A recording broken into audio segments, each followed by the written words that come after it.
This all took place a couple of weeks into the summer. My nephew had just finished high school, and it was the first and most likely the last summer he'd have without any real responsibilities, either school or work-related. Everyone knows those first weeks of summer are the sweetest, and he was soaking it all in. Out in Wyoming, there's this thing the graduates like to do. Drive way out into the plateaus and go rock climbing. I can't say for sure if it's an actual statewide tradition or just something from his school, but in his mind, it was like a rite of passage, a way of showing you're free by tackling something that takes guts and a bit of skill. He and his buddies had been talking about it for weeks, and they finally made plans to go. For him, it was the perfect way to begin what he hoped would be an unforgettable summer break. There were 4 of them: him, Alexandra, Nick, and Jack. The 4 had been thick as thieves since middle school. Alex was the only one with a dependable car, a Jeep she doted on and drove every chance she got. She also didn't drink, which made her the obvious driver, while the rest planned on taking a few beers up with them to celebrate once they reached the top of whichever plateau they picked. Their first stop was the Flaming Gorge overlook. The view, he told me, was breathtaking, the kind of scene that reminds you why Wyoming feels so wide open and alive. They lingered for about an hour, snapping photos and taking it all in, then turned back toward Route 80, driving slow and scanning for a good place to climb. On Highway 141, they noticed a spot to the side of the road. Towering rock formations stretched up, looking like the perfect climbing challenge. Not too technical, but not going fast. Alex pulled into a gravel lot, and the kids loaded their packs with gear. The climb to the top was about 15 minutes, nothing extreme, just steady scrambling with my shoulders to keep it manageable. My nephew said Alex led the way since she had the most experience. Then came him, followed by Nick, with Jack in the rear. He mentioned that Alex insisted on dozens of photos, so he ended up with a whole roll of them from that day. When they reached the top, the view was worth every bit of effort. Miles and miles of Wyoming wilderness stretched out in all directions. They popped open their beers, settled in, and started talking about school friends. My nephew said he was just gazing out into the distance when he noticed a red pickup tearing down the highway. Oddly enough, after it passed Alex's Jeep, it came to a screeching stop in the middle of the road. He watched as it began backing up right there on the highway until it could swing into the gravel lot where they had parked. He pointed it out to the others, and they all went quiet, trying to figure out what the driver was up to. They saw a man get out. From his build, they could tell he was male, but the distance kept them from making out his features. At first, they figured he was just another hiker or climber, but then he circled Alex's Jeep, peering into windows, tugging at the door handles, acting like someone set on breaking in. That's when Nick shouted down from the plateau, just to let the man know the vehicle wasn't abandoned. The stranger jerked at the sound, scanning around until he spotted them. Then, strangely, he gave them a wave. They thought that would be the end of it, that he'd realize he'd been seen and drive off. But instead, he kept on messing with the Jeep. Jack shouted down that they were armed, which in hindsight was a mistake. Of course, none of them had anything on them, but I guess Jack thought the bluff might work.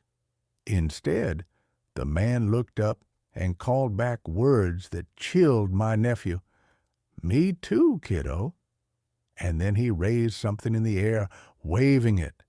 From that distance, My nephew couldn't be certain, but it sure looked like a gun. What followed was like a nightmare. The man started smashing his shoulder and elbow against the Jeep's windows, desperate to break in. They could hear the dull thuds from where they were. Alex erupted, screaming down at him to stop, and the others joined in, yelling and clambering down the rocks as fast as they dared. My nephew said he'd never descended anything so quickly in his life. Before they hit the bottom, glass shattered, and they sprinted across the lot toward the car. The man whirled around, gun pointed directly at them, and barked for them to stop.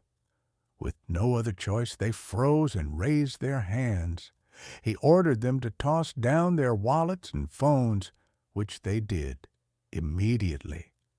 Then he made them back away while he scooped everything up, never lowering the weapon. My nephew was close enough then to finally see the man's face.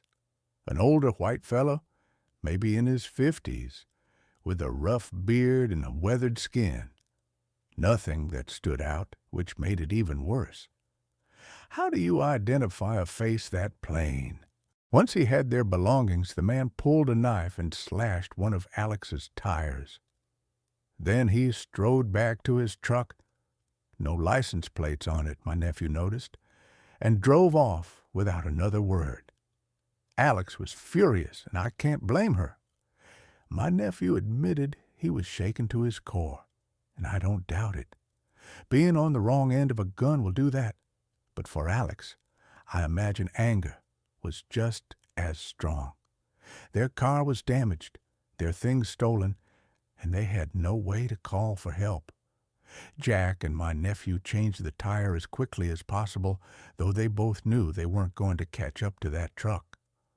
Once back on the road, Alex pushed the Jeep as fast as she could in the direction the man had gone, but he was long gone. They gave up soon after. Nick knew the way back without a map, so they drove straight home to regroup. At Alex's house, they used her mother's phone to contact the police. They shared what they could, description of the man, his truck, but without plates or anything unique, the police couldn't do much besides keep watch. Nothing ever came of it. The man was never caught. That day should have been one of the highlights of their summer, but instead it left them all rattled. My nephew admitted he didn't feel safe heading back out into remote spots for months after, and honestly, I don't blame him. When he told me about it, I could hear the weight in his voice. As his uncle, I was just thankful he and the others made it home at all.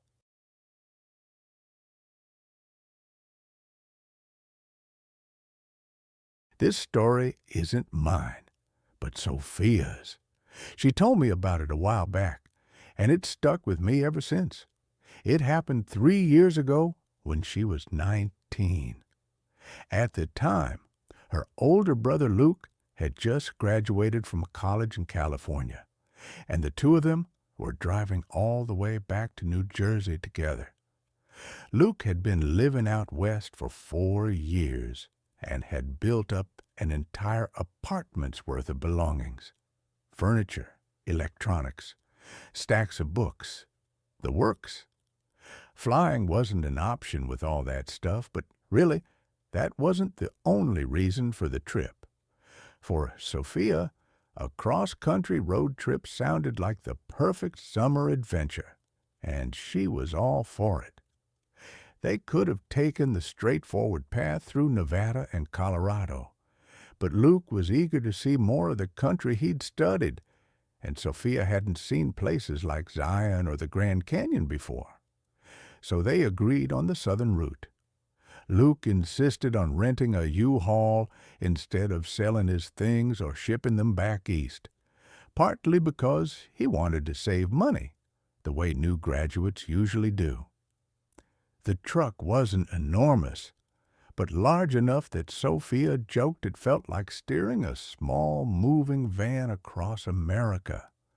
Before leaving, Their parents, and practically every travel forum they read, warned them about New Mexico. The whole state wasn't dangerous, but there were enough stories floating around about scams, crime in small towns, and odd situations in remote desert stretches. Their dad told them directly, "Don't stop there unless you absolutely must. Stick to big gas stations, fill up, and get back on the highway fast." Luke and Sophia agreed they'd drive straight through, fuel up in Arizona, push through New Mexico, and stop once they hit Texas. Sounded like a solid plan. The early part of the trip was fantastic. Zion was breathtaking. The Grand Canyon lived up to the hype. And even Arizona's highways turned out prettier than Sophia had expected. But once they crossed into a lonely part of New Mexico, their plan fell apart. The U-Haul guzzled more gas than Luke had counted on, and the gauge was sinking faster than expected. Looking back, Sophia admits it was naive to think they could cross the entire state without refueling. With the needle dipping below a quarter tank, Luke started worrying they wouldn't make it. He pulled over to check the map, and they realized they were out of options. The GPS showed a small town about 10 miles ahead with a gas station. Not ideal, but better than stalling in the desert. When they rolled into town, it was tiny, probably just a few hundred people. It had that eerie desert stillness, like everyone was inside hiding from the sun, though it wasn't even hot that day. Run-down buildings, a little main street, and not much else. No other travelers, no passing cars, which felt strange given they weren't far from the highway. The gas station was nothing special, just a few pumps and a small shop. Luke started filling up, while Sophia noticed a few locals giving them odd looks. Nothing openly hostile, but enough to make her skin crawl. One man leaning against the store with a cigarette kept locking eyes with her until she had to force herself to stop glancing back. She figured it was just because they were outsiders driving a U-Haul with California plates, but the feeling lingered. Once the tank was full, they tried to find their way back to the car. That should have been simple. They could literally see it from parts of town. Every turn led them farther away. Roads curved, dead-ended, or sent them in the wrong direction. Sophia described it like the earth was built to trap them. And while they tried using the GPS, it was no help. Outdated maps, phantom roads, and barely any signal. Connection would flicker on for a minute, then vanish again. Circled the same blocks over and over. Sophia grew more anxious while Luke tried to stay calm, though she could tell he was rattled. It all started to feel unnatural, like the town itself didn't want them to leave. She said it was maddening to see the highway but never actually reach it. After 20 minutes of this, Luke decided to return to the station and ask for directions the old-fashioned way. Sophia begged him not to, but he snapped, saying they were stuck in the one place they'd been told to avoid. Shaking himself, he went inside while she waited. When he came back, he looked troubled. The clerk had given him instructions, but they didn't make sense. Drive 17 miles in the opposite direction of the highway, down back roads to eventually loop around to an on-ramp. Sophia couldn't believe it. Why would they need to go miles the wrong way when the highway was right there? Luke said the man had been overly confident, almost pushing the idea that this was the only route. On top of that, the clerk had asked a lot of personal questions: where they were headed, how long they'd be on the road. Luke admitted outright he didn't buy it. "I don't trust this at all." "We're getting out of here," He drove off without hesitation, and Sophia stayed quiet. He pulled onto a quiet street to regroup. GPS was still useless, and Sophia was starting to panic. She said she could feel dread pressing down, convinced something awful was about to happen. Right then, a dusty pickup pulled alongside them. Her heart pounded, and Luke's body language made it clear he was ready to floor it if necessary. The driver rolled down his window and asked if they were lost. Luke studied him for several seconds before answering, cautious. Sophia sat frozen, trying to steady her breathing. Alone, she admitted, she wouldn't have known what to do. Finally, Luke explained they were just trying to reach the highway and even mentioned the directions they'd been given. From her seat, she couldn't see the man clearly, but she could hear the change in his tone.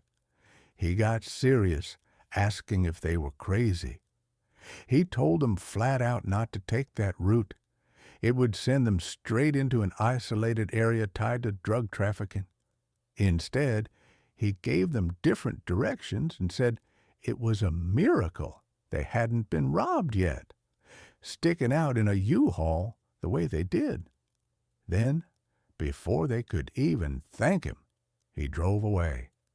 Neither sibling spoke after that. Luke simply followed the new directions. About a mile outside town, they found a hidden gravel road, easy to miss unless you knew to look. It was the strangest, least obvious on-ramp Sophia had ever seen, but after a while, it did connect them back to the highway. Just like that, they were free of the place. Later, they talked a little, but neither wanted to dwell on it. Now, years later, they can laugh when retelling it, and their family always asks for the story. But in that moment, Sophia said it was the most unsettling thing she had ever gone through. She remembers the feeling vividly, that blend of dread, anxiety, and anticipation. Luke described it as being in a breathless limbo, where you're not suffocating yet, but you can feel it coming. And Sophia told me she hopes she never feels that way again.